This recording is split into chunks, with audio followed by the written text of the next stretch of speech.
y estuvo totalmente de acuerdo con el asesinato de Esteban. No sé si escucharon acerca de Esteban.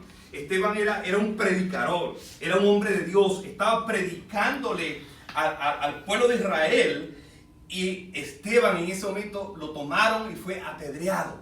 Dice la Biblia que Esteban miró los cielos, miró a Jesús a la diestra del Padre, e incluso dijo estas palabras: Señor, perdónalos porque no saben lo que están haciendo. Y yo creo que esa oración de Esteban fue la que permitió que Pablo llegara a los pies de Jesús. Una oración de un santo que dijo: Señor, no tomes en cuenta lo que están haciendo, por favor. Fíjense lo que dice. Ese día comenzó una gran ola de persecución que se extendió por toda la iglesia de Jerusalén. Y todos los creyentes, excepto los apóstoles, fueron dispersados por las regiones de Judea y Samaria. Con profundo dolor, unos hombres consagrados enterraron a Esteban. Y Saulo, que era Pablo, es su nombre, Saulo de Tarso, iba por todas partes con la intención de acabar con la iglesia.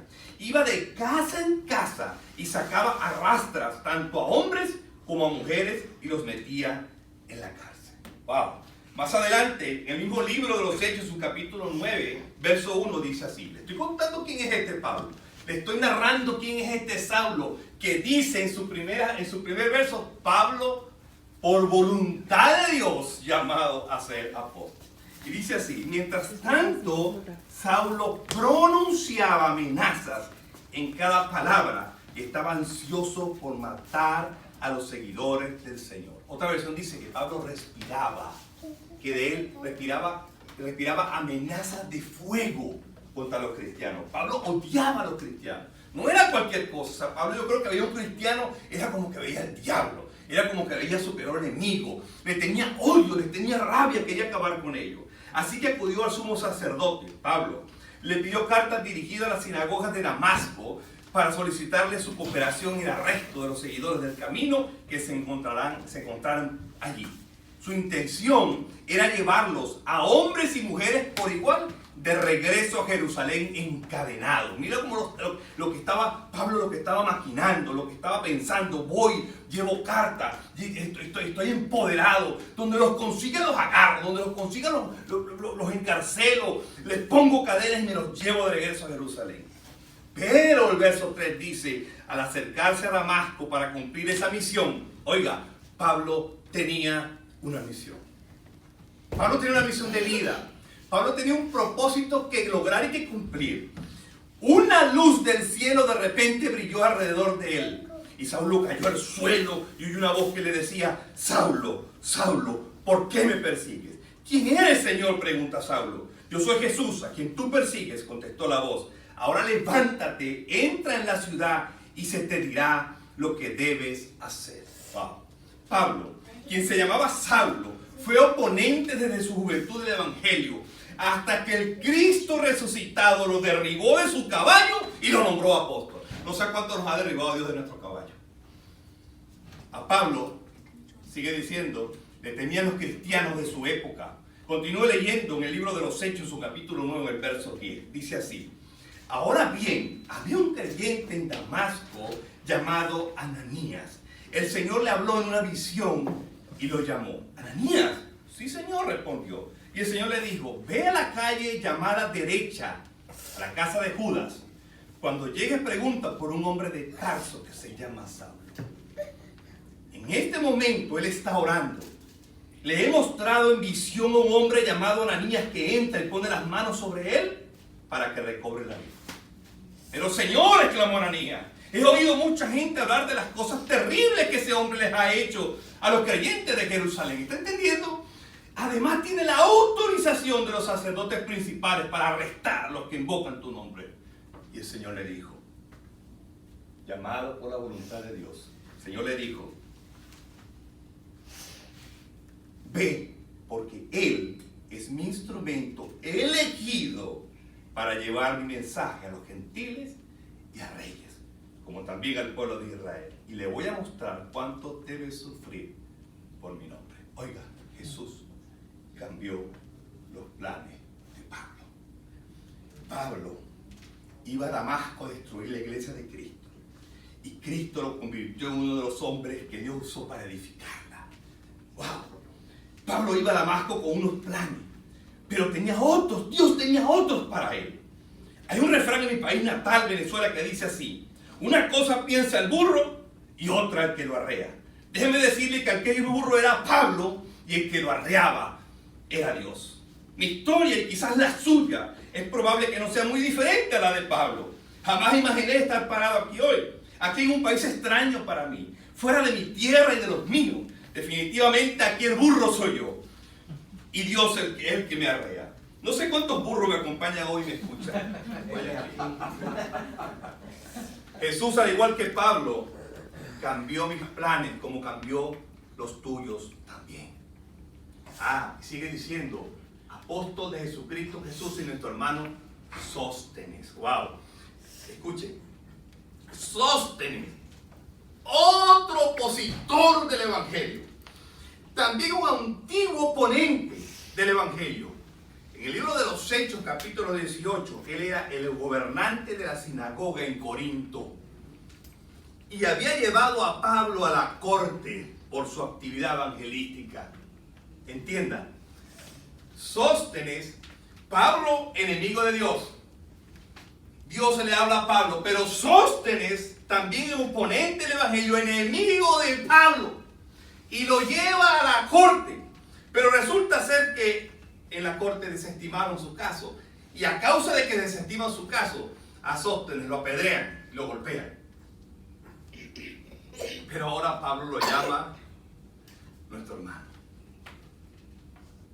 Sóstenes. Este antiguo oponente del Evangelio y de Pablo es ahora un hermano y coautor de una carta a los Corintios. Eso es lo que hace el poder del Evangelio. Convierte a los enemigos en familia. Convierte a los enemigos en hermanos. Convierte a los extraños, a los que no los conocemos, a los que nunca los hemos visto, en minutos, en segundos, en familia, en hermanos. Uno de los atributos que es digno de imitar de Pablo es cómo se sale de su camino, es cómo se aparta para incluir a otros en su trabajo apostólico. Pablo y nuestro hermano Sóstenes. Pablo no tenía problema en incluir. Pablo no tenía problema en compartir su autoridad. Pablo no tenía problema en compartir su apostolado. Oiga, más bien, una de las cosas que se admira de Pablo es que Pablo siempre andaba buscando personas para reproducirse en ella. Ese es el liderazgo, ese es el ministerio. E incesantemente Pablo estaba buscando levantar a otros para incluirlos en el trabajo apostólico. Es una marca definitoria de la humildad, es el deseo de compartir el protagonismo. Todo uno, Pablo y Sóstenes. Es increíble cómo en 3 versos, en una salutación, poder conseguir tantas cosas. Lo segundo es que a quien se le escribe la carta. Lo primero, quienes escribieron la carta fueron Pablo y Sóstenes. Y lo segundo es, ¿a quién es dirigida la carta? A la iglesia de Dios que está en Corinto.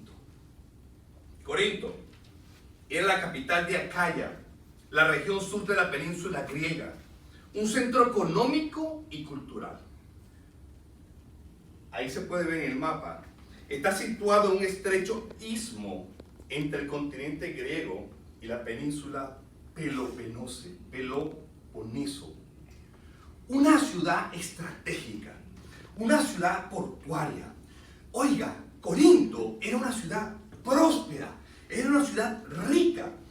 Y más que muchos otros lugares en el mundo, Corinto era un lugar donde se podía hacer algo de uno mismo, donde se podía salir adelante. Era una ciudad donde se podían alcanzar los sueños, así como muchos llegaron a este país, Norteamérica, a hacer realidad su sueño americano. Corinto en aquel momento, en el siglo I, era esa ciudad donde la gente llegaba a que sus sueños se hicieran realidad, a esforzarse por tener éxito, por salir adelante, por hacer algo de ellos mismos. Fue una parte muy importante de la cultura de Corinto. Oiga, la canción de Sinatra, New York, se aplica bien a Corinto. New York, New York, I want to wake up in a city that doesn't sleep. and fire and king to be killed, top to decay. New York, New York, quiero despertar en una ciudad que no duerme y encontrar que soy el rey de la colina, en la cima del montón. Eso era Corinto, un lugar donde la gente quería sentirse grande, un lugar donde la gente quería ser algo grande, un lugar donde la gente quería prosperar, quería que sus sueños se cumplieran. A esa gente, a esa ciudad estaba Pablo y Sóstenes escribiendo una carta. Un centro cultural. Corinto era una ciudad cosmopolita, era un crisol de religión y cultura, lleno de templos, una colonia romana, por lo que era un centro político importante para la región. Corinto era un centro de entretenimiento que organizó grandes competencias atléticas. La cultura de Corinto, además de su comportamiento y forma de vida, que dejaba mucho que desear, con carácter distintivo, también tenía una reputación por permisividad sexual. Incluso en todo el mundo pagano, que no era exactamente conocido por sus valores familiares, Corinto era conocido por su inmoralidad y libertinaje. Actuar como un corintio era una frase que significaba inmoral, que significaba borracho, que significaba pervertido sexual. Básicamente, Corinto era New York, pero con Las Vegas. Lo que se hace en Las Vegas, que es en Las Vegas.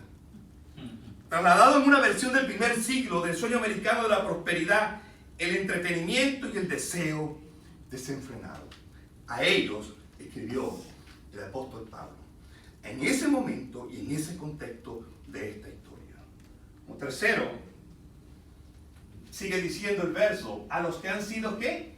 Santificados en Cristo Jesús. Apartados, santos. En este torbellino cultural caótico, esta carta es dirigida a la iglesia de Dios en Corinto. A la iglesia de Dios, al pueblo de Dios, en una cultura de autonomía y apetito y avaricia. La preocupación acuciante de esta carta es cómo ser el pueblo distinto y apartado de Dios en un contexto cultural como Corinto.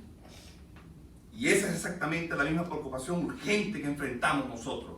¿O no es así? ¿Cómo ser el pueblo distinto? ¿Cómo ser el pueblo apartado de Dios en un contexto cultural como Norteamérica, que es básicamente una versión del siglo XXI de Corinto, del siglo I? El problema al que se enfrenta la iglesia en Corinto y la iglesia en América es que nuestra cultura no solo está allá afuera, sino que también está aquí.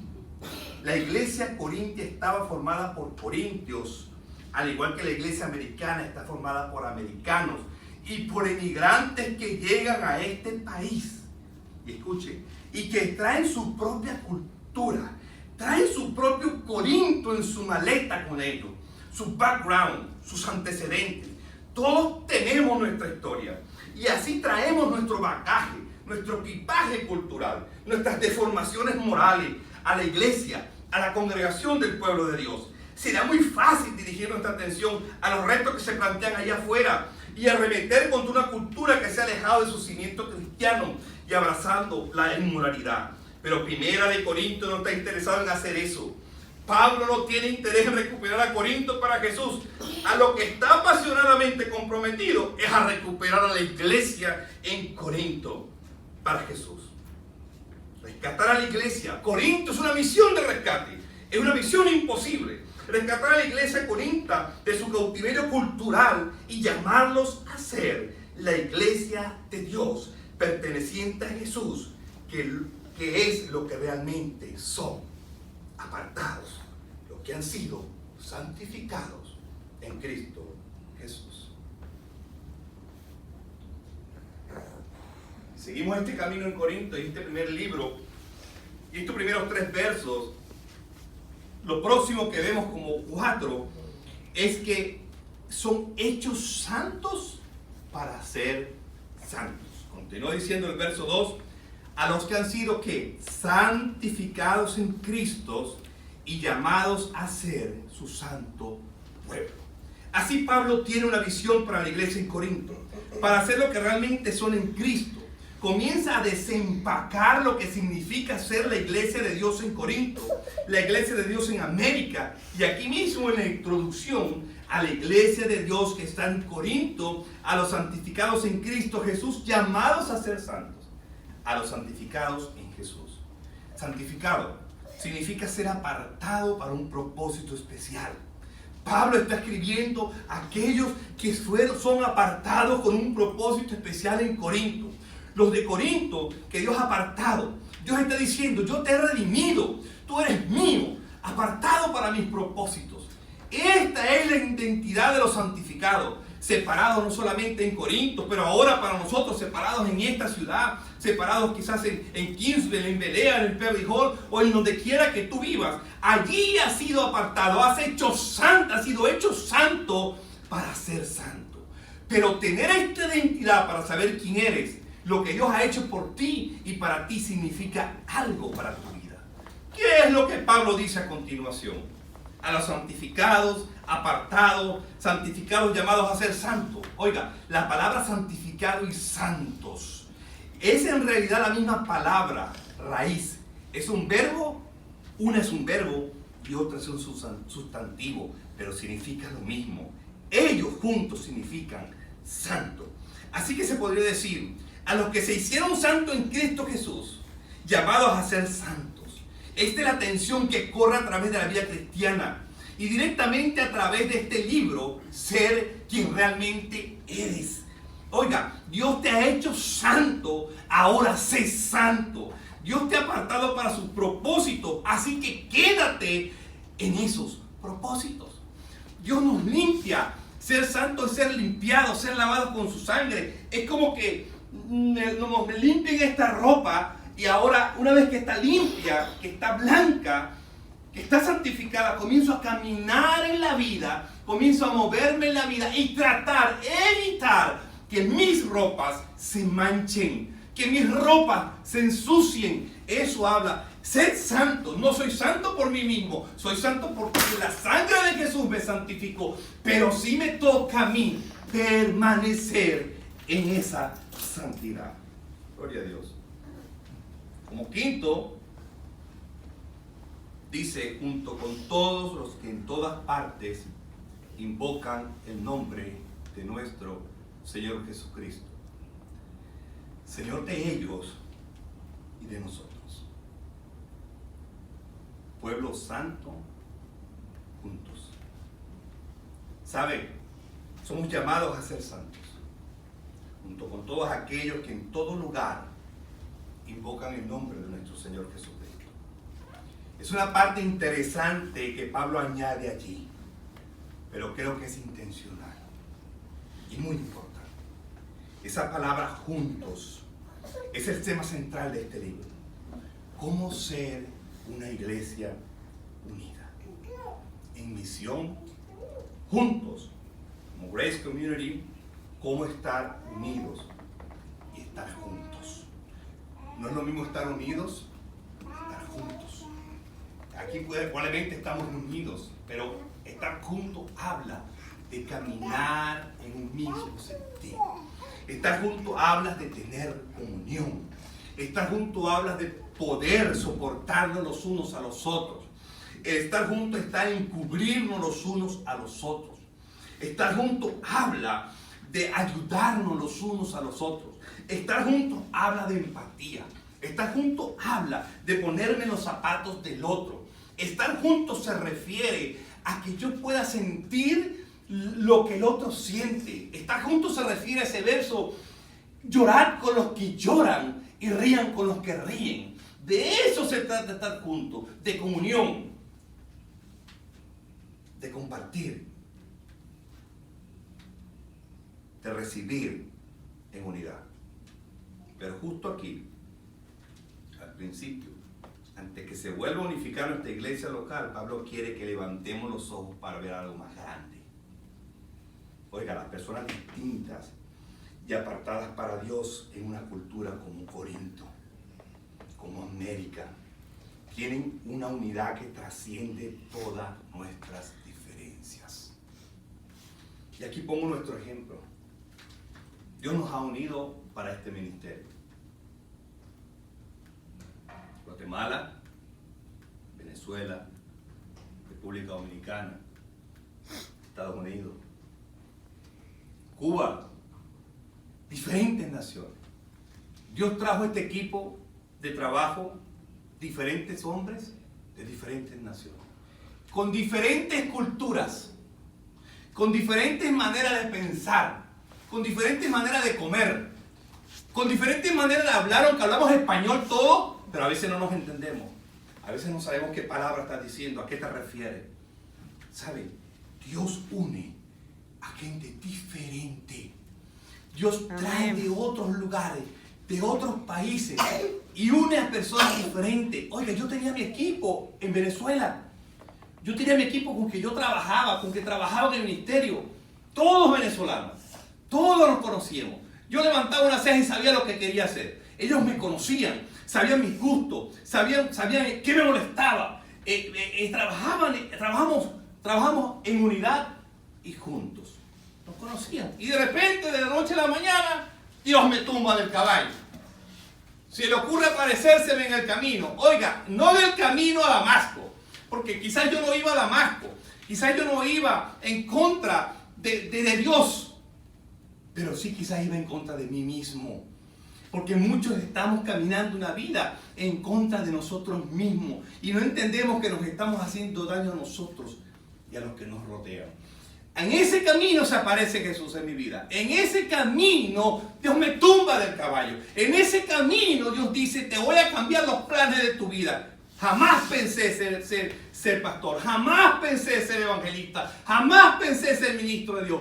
Mis amigos, los que me conocen de la infancia, me dijeron, mira, tú eres la última persona que podríamos pensar que pudiera ser evangélico. La última persona que podríamos pensar que pudiera ser cambiado y transformado. Tú eras un desastre, tú eras un loco, tú eras todo un exagerado. Oye, ibas por el camino que no era. Dios me rescató y me tumbó de mi caballo para montarme en el de él. Y hoy estoy aquí con gente de diferentes naciones, diferentes costumbres, diferentes culturas, diferentes maneras de pensar, pero sabe, juntos, porque nos une una visión. Y eso es lo maravilloso del Evangelio. Yo no sé si usted ha tenido la oportunidad de viajar, pero cuando usted va a otros lugares y llega a una iglesia, en minutos, apenas en momentos, usted puede sentir que usted forma parte de algo, que usted forma parte de una familia. Hay algo en ellos, hay algo en nosotros que inmediatamente nos une, hace clic, nos amarra. ¿Y sabe qué es? El Espíritu Santo. El Espíritu Santo que está en usted es el Espíritu Santo que está en mí. Ese Espíritu, dice la Biblia, es el que da testimonio de lo que yo soy y de lo que usted es. Ese Espíritu Santo que está en nosotros es lo que nos une, lo que nos amarra, lo que nos dice que andemos juntos, que andemos en unidad, que andemos en armonía. Qué hermoso poder llegar a cualquier lugar del mundo e ir a una congregación donde está la iglesia de Cristo. Inmediatamente formar parte de ellos. Inmediatamente ser aceptado. Inmediatamente ser recibido. E inmediatamente comenzar a recibir la bendición de estar en el cuerpo de Cristo, de estar insertados en este cuerpo, de estar como dice la palabra, fuimos imputados, no fuimos amputados del mundo, pero imputados en el cuerpo.